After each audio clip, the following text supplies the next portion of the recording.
So we want to remember at the end of his life, he remembered Narayan by the mercy of Narayan, even the most extreme situation. And as I said, Krishna is Achyuta, he never disappoints anyone.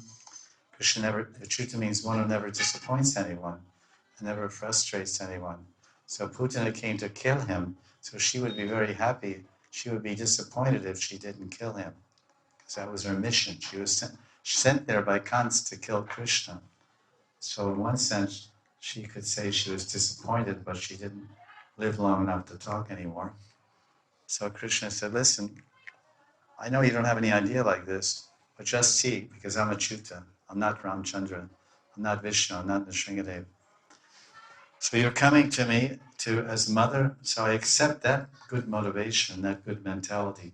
But all your nonsense mentality and all your murderous intents and wrong ideas and Mayic tendencies, I completely dissolve them instantly. I simultaneously kill you, because killing you means destroying your karma. Killing you means destroying your body, which means destroying your prarabdha karma. And then simultaneously destroying your karma, I'm going to give you prema. So simultaneously Krishna killed Putana, gave her prema, brought her to Goloka Vrindavan.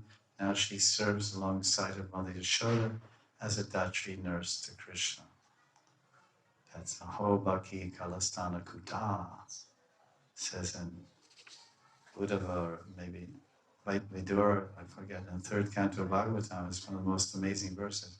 Aho Bhakti, how is it that the sister of Bakasura, there's a beautiful family, Agasura and Bakasura Putana, they're really a beautiful trio. She's the younger sister, very beautiful, very gentle, kind, compassionate, killer of babies. And then Bakasura and Agasura. So they're all nice. And Krishna killed them all.